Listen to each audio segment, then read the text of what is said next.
Hey folks, Marty Nowicki with Impact Snap. Today's video is how to stop early casting. Let's reduce that amount so we have more power when you get to the ball.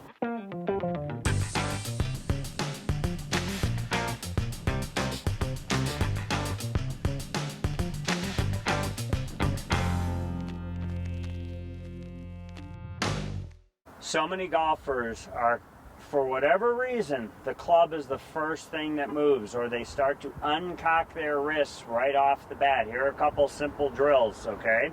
Take your lead hand grip, take your index finger and just put it right onto the shaft. Go to about waist high and start pulling your arm down. What that's going to do, so long as that finger's holding up the shaft, that starts to create the first angle that we need for power, what people would reference as create some lag. Now what's important when we do that is to gain some awareness of the club face as it's coming into the ball. Note that the wrist cannot cock and bow simultaneously. Okay, you can either do one or the other.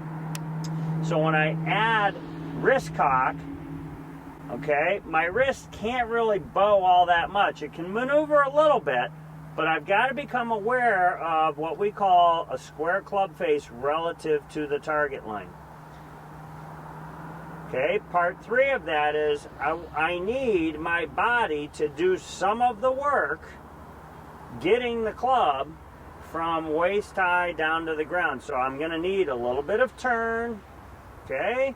I'm going to need my knees and pelvis to turn, I'm going to need my chest to turn, and then I'm going to need to be able to push off and stand up so that I can get my straight line of extension post impact. With both hands on the golf club, I've mentioned our little figure 8 drill where we just create clockwise circles, okay, clockwise as you are watching it, clockwise circles, okay, going from backswing to downswing.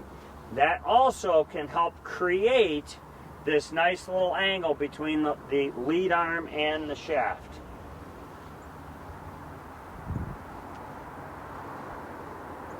The more I get that shaft to drop, the more I'm going to actually effectively increase that little angle.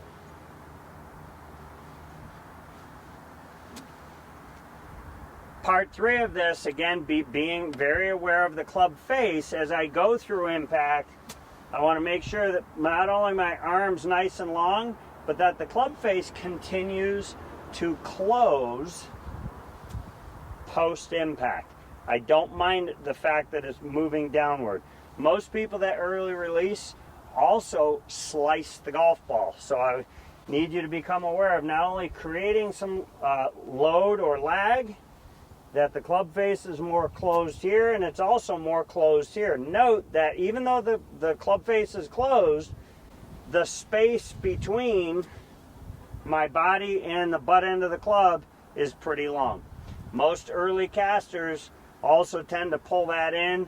We've talked about the radius. The shorter the radius, the higher your handicap. We want to make sure that we can create our little circles, close the club face, and continue to close it going through impact. One of the beauties of the design of the Impact Snap for those early casters, there's a load mechanism. We have a sliding weight inside the barrel, and I want my students to hear that snap happen well after the center line of your body. The earlier you hear that, we don't want that in your golf swing. We want to maintain that power right there, and we want to shoot it out after the center line of your body. Thanks for watching. I hope this video helped. Please hit the subscribe button down below. Click the bell notification. That way you get notified each time we put out more content. Please leave your comments down below. That helps us to create more content for you. For Impact Snap, I'm Marty Nowicki. Thanks for watching.